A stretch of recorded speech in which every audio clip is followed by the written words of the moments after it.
પાલીતાણાના માલપરા ગામે સ્વતંત્રતા પર્વની ઉજવણી કરવામાં આવી. ધ્વજારોહણ કરવામાં આવ્યું. પાલીતાણાના માલપરા ગામે તાલુકા કક્ષાના સ્વતંત્રતા પર્વની ઉજવણી કરવામાં આવી હતી.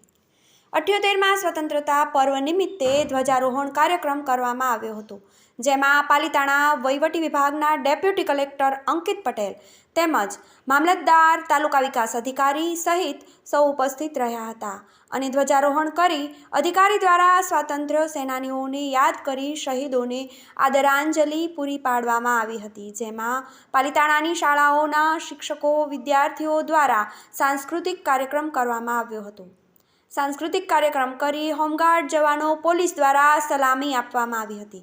ત્યારે 78મા સ્વતંત્રતા પર્વ નિમિત્તે માલપરા ગામે કાર્યક્રમ કરવામાં આવ્યો હતો, જેમાં ગ્રામજનો સહિત આજુબાજુ તાલુકાના હોદ્દેદારો જોડાયા હતા અને સ્વતંત્રતા પર્વ નિમિત્તે કાર્યક્રમ કરી ધ્વજારોહણમાં ઉપસ્થિત રહી સલામી આપી શાળાના પટાંગણમાં વૃક્ષારોપણ કાર્યક્રમ પણ કરવામાં આવ્યો હતો અને તાલુકા કક્ષાના સ્વતંત્રતા પર્વની ઉજવણી આપવામાં આવી હતી.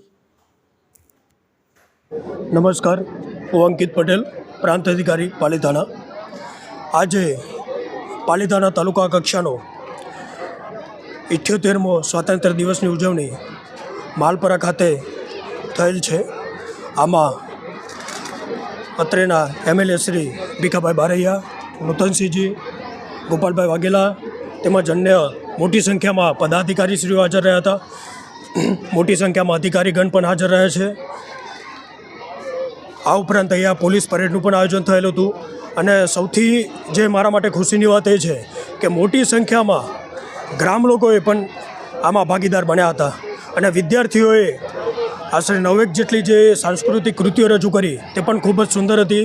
એમાં ખાસ કરીને જે સોશિયલ મીડિયા નામનું જે નાટક રજૂ કર્યું એ આજે ખૂબ પ્રાસંગિક બની જાય છે અને બધા એને નિહાળ્યું અને બધા એમાંથી કંઈક બોધપાઠ મેળવે અને તમામ એક નાગરિક તરીકે પોતાના દેશના વિકાસમાં થોડું ઘણું પણ યથાશક્તિ મૂલ્યવર્ધન કરે એવી અમે સૌ વહીવટીતંત્ર તરફથી અપેક્ષા રાખીએ છીએ.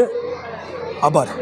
પાલીતાણા વિધાનસભાના ધારાસભ્ય ભીખાભાઈ બારૈયા આજે માલપરા ખાતે તાલુકા કક્ષાનો પ્રજાસત્તાક દિન ઉજવવામાં આવી રહ્યો છે. ત્યારે અમારા પ્રાંત અધિકારી અંકિત પટેલ સાહેબે જે આજે રાષ્ટ્રધ્વજ ફરકાવી અને એની પીસ આપી હતી. પીસમાં એમણે જે દેશમાં સર્વાંગી વિકાસ થવો જોઈએ એમના વિશે અને જે અત્યારે સોશિયલ મીડિયાનો જે ગેરઉપયોગ થઈ રહ્યો છે એમની પણ માહિતી આપી.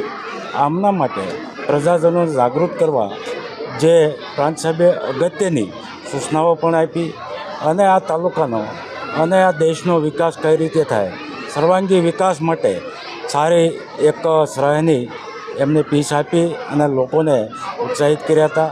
અને જે 78મો જે આ પ્રજાસત્તાક દિન જે રાષ્ટ્રીય તહેવાર ઉજવી રહ્યા છે ત્યારે આખા દેશવાસીઓ ખાસ કરીને 102 પાલીતાણા વિધાનસભાના તમામ નાગરિકોને હું મારી શુભેચ્છાઓ પાઠવું છું.